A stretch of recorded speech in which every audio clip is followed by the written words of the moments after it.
right, Avril. Definitely appreciate you showing up today for this podcast. So first and foremost, general question, how are you? I'm all right. I have a lot of things on my mind though as I follow what's happening in the world today and just the scope of the work that I do.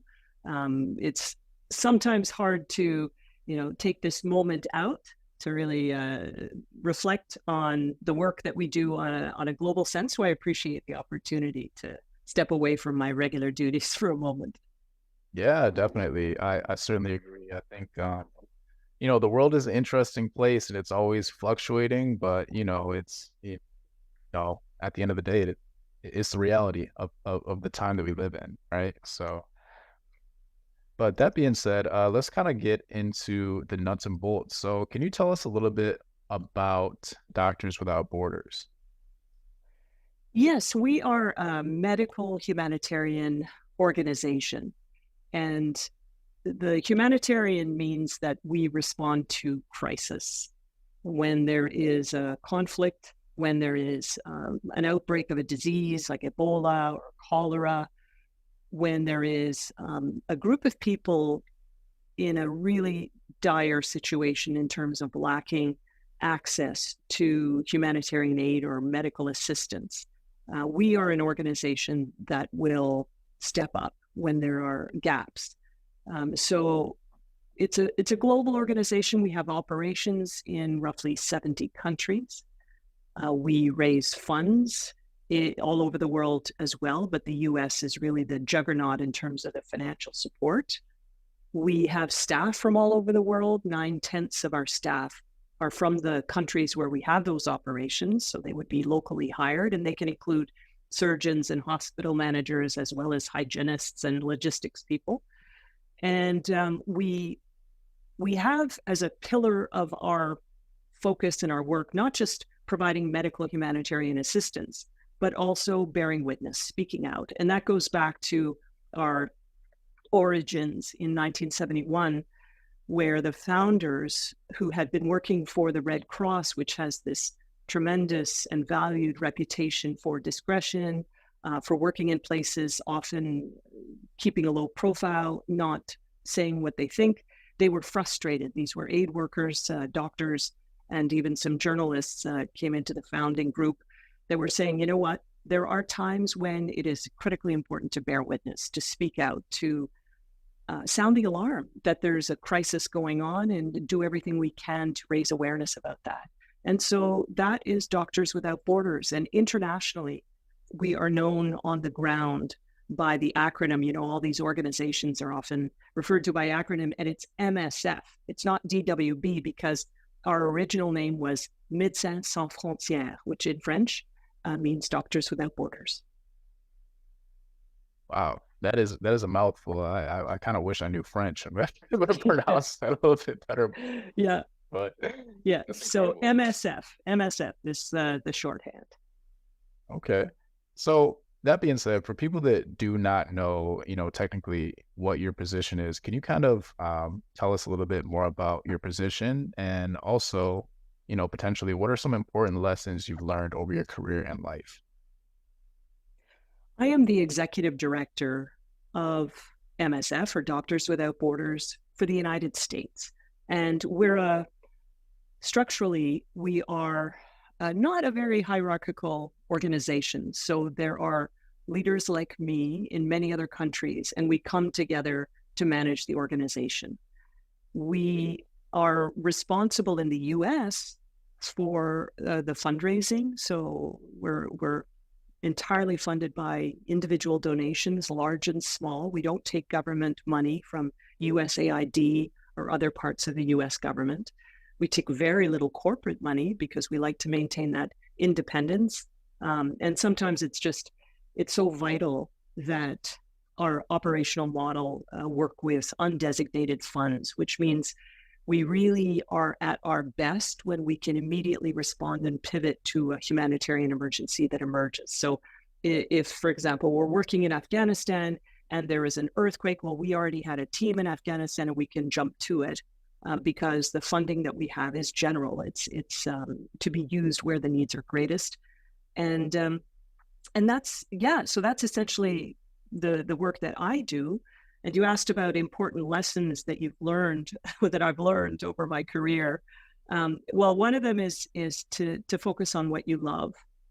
And I always loved general notions of public service, but I knew that it just wasn't in my DNA to necessarily become a bureaucrat or a public servant in the direct sense. It just wasn't in my nature, but I was always very compelled to contribute to society in some shape or form. And so I spent the first 20 years of my career as a journalist, mostly working for the public broadcaster in Canada called the Canadian Broadcasting Corporation, or CBC, in the radio service. And that allowed me to really focus on the meaningful work of raising awareness of what's happening in the world and try to bring fair, accurate journalism to people who need it to be able to make informed decisions as citizens. And then at a certain point, I changed careers, and I'm a big advocate actually for making pivots, because it can be incredibly worthwhile to utilize your skills and all that you've learned at different points in your life to meaningful work that is just different. And so that's when I came into Doctors Without Borders, initially in a role in the communications function, and eventually taking on more and more responsibility to the point where I am now the executive director 17 years later. That's what the point that I'm at now. It's been 17 years with the organization. Wow. That's a testament to hard work, determination, and perseverance right there. To be honest with you, Doctors Without Borders is definitely one of those organizations that has, I would say more or less like a global impact. So that kind of like leads me into my next question. Because I feel as though, for somebody that were to take a position in this type of organization, that has such a stronghold on really trying to help people, I mean, you have to think about things a little bit differently in the sense of service, right? So my question is, if you could be remembered for one thing, what would it be? Well, the one thing that's been consistent, both from my journalism years and now my humanitarian aid years, is that I've been very focused on raising awareness, shedding a light where we need it. It's an important part of the work that I do right now, because even though there are certain conflicts, certain humanitarian crises that will be in the news, when there's a sudden war that takes us all by surprise, and where there are a lot of journalists covering it, and when there's a natural disaster, it tends to really shock us out of our complacency, and we're paying attention. We're all focused on how can we help in a flood or an earthquake and things like that. At the same time, you've got people who are struggling to survive, who are fleeing danger in all kinds of places that we're not paying attention to. You could say they're underreported, at least in our media. And so a big part of what I would hope to be remembered for is just that I have consistently tried to bring our attention back to those places that deserve help and deserve our solidarity. And that's not to say that Ukraine or other wars are not worthy of our compassion, our empathy, our engagement, but there is so much more going on in the world, and we sometimes forget. I definitely agree. You know, how do you set goals and achieve them in your life? Well, I guess one of the things that that I did when I was thinking of making that career change was I looked at these leaders of nonprofits, of non-governmental organizations. I was interviewing them. I was kind of sizing them up, learning a little bit about what they did. And so when I left journalism to start in this whole new sector of the economy, this nonprofit sector, I was thinking that my goal ultimately, wouldn't it be wonderful if I could lead an organization that I truly believed in the cause, that I could really be passionate about. And then I broke it down. Okay, well, what are the kinds of things I need to know how to do to be a leader? Well, I need to know how to run budgets. I need to understand the books. I need to have that financial literacy necessary to keep the lights on and also to allow the organization to grow and thrive. And so I, in fits and starts, pursued an MBA in community economic development because I really thought that even if it was part-time, even if I couldn't consistently follow the studies because work would get in the way, over the years, it was always something that I appreciated, that I was learning a tremendous amount from these formal classes that I was taking. And the other thing that I saw that was really lacking in my resume or my work experience was that direct hands-on operational exposure. Because in communications, I'd been sent on many, many assignments, whether it was the earthquake in Haiti or going to Democratic Republic of Congo when things were getting very heated there, various assignments, but I was never a manager, an operational leader on the ground in those difficult places where you have to manage security and all the staffing issues and all the medical issues that the team is struggling with. And so I took several years to do that, to really acquire that deep, deep knowledge of the core purpose of the organization.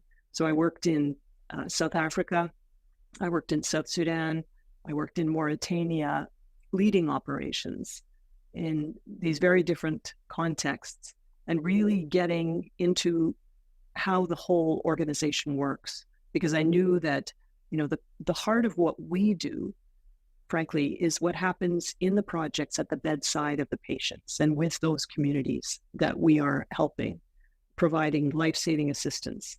And that is what I had to really, really understand at a deep level in terms of the full scope of all the work. And so I had my goal eventually to maybe be an executive director or a CEO of an organization.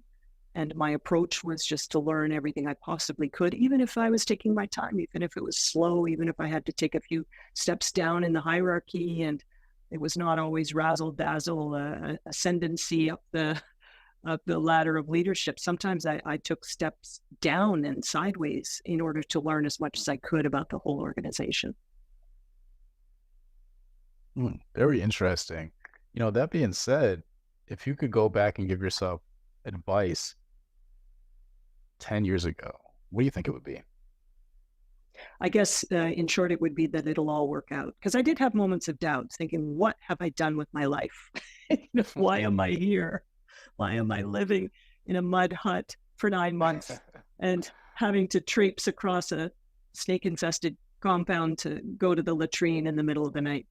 Wow. And just the various, the physical dangers of delivering aid when there are so many Kalashnikovs around and the risk of violence at any time. There were times when I thought, what have I done? Is this really the right path for me? And so, yeah, I would reassure my old self that, what, this is worth it because you are being very careful, slow, methodical, and just gaining the full grounding in the core purpose of the organization. And that will serve you well when eventually you're in a position of leadership. Oh, that's incredible. I could only imagine, going through some of the stories that you've gone through, which kind of leads me. I feel like you might need a book at some point, just an autobiography or something of that sort. Just, lay out all these incredible stories. But, speaking about, danger, kind of on the lighter side of things, what are some upcoming projects you're excited about? Well, obviously there are things that worry me and that, I'm not excited about those. There are things about the shape of things in the world, climate crisis, et cetera, and the humanitarian impact of that really grip me, and we have a lot of work to do. But I am excited to be part of an organization that is evolving and that has a very strong culture of open debate and questioning whether our approach is the right one. We are in a reform process, and I'm at the table working through the challenge of how to get it done. So diversity, equity, inclusion, for example, is a major focus for us. And we're a global organization with hundreds of nationalities.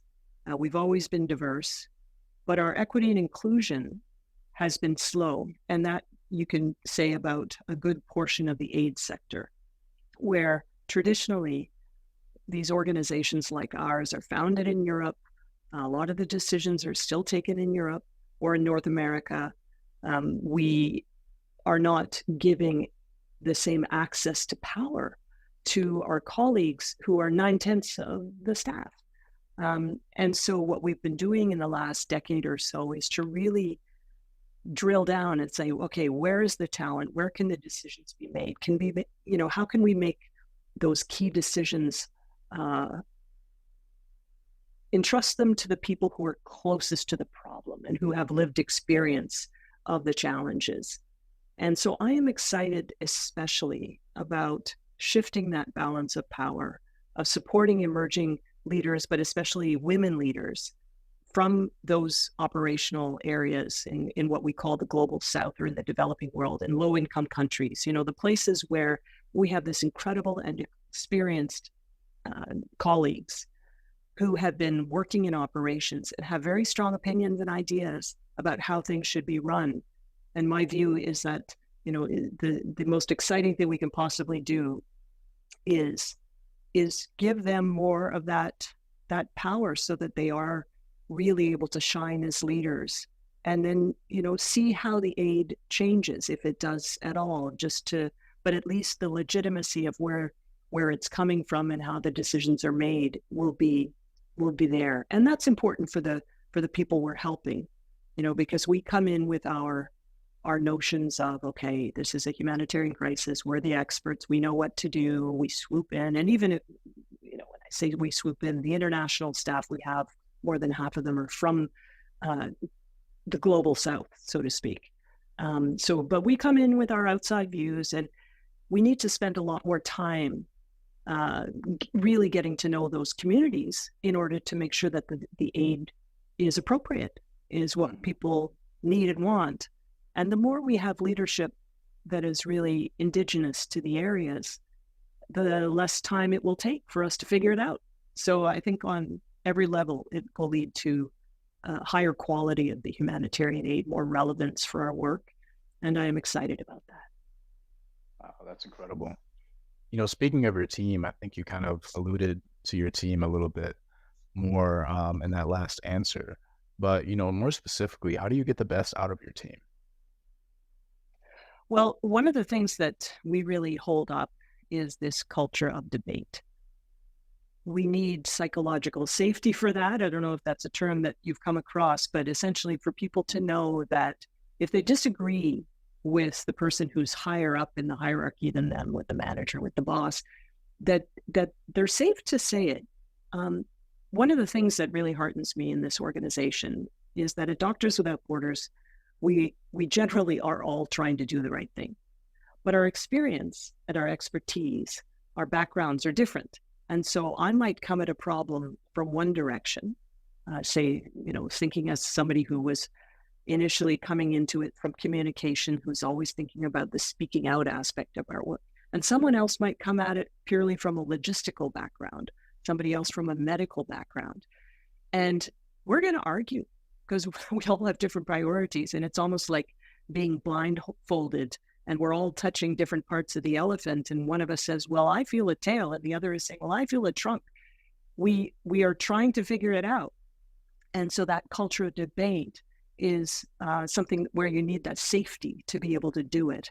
Now, ultimately, in emergencies, somebody has to decide. You have to move quickly. You can't be, wallowing in endless discussions. You have to be decisive.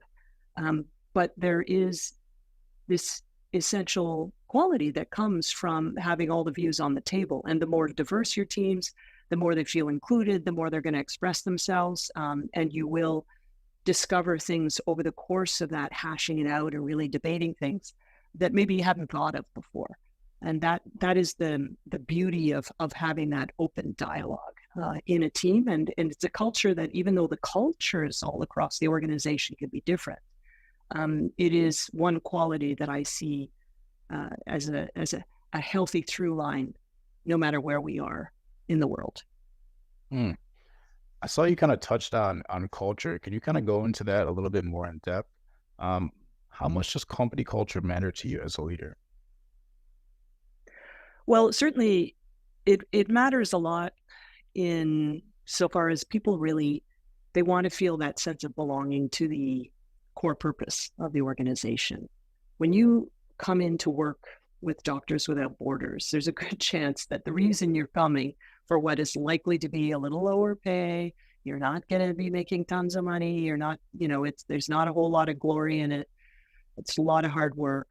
But there's a strong likelihood that you're motivated by that humanitarian compassion. You want to work for an organization that's doing great work, that's doing meaningful work. And so one of the things that I know is difficult is, let's say you have an office job in New York, or we also have colleagues in Washington, D.C., and Oakland, California. Those are the two other places we have small offices. We we're many of us would have desk jobs. We're far away from the action. We're not likely to, for most of my colleagues in the US, to ever even go and see for ourselves. And so it's hard to have that same fire in the belly that somebody like myself has from my frequent visits to our field operations. And so one of the things that is so important for me to bring into our culture is to close the gap between what somebody might do in their desk job, whether it's in systems or IT or in finance department or people and culture department or communications. If you're working in the US, I want you to feel as much as possible a sense of connectedness to the humanitarian operations. Because if you're constantly hearing from me, well, the real core of what we do is what happens in those 70 odd countries where, we're in the crisis zone and the rockets are firing and you're delivering aid and you're moving patients from here to there and all that adrenaline work and the critically important life-saving work. I want you to feel that you're part of that your role is essential to that. You might feel like you're just, my job is not so important. It's not like the surgeon there that's taking the gunshot wound and making the person, be able to have a chance of walking again.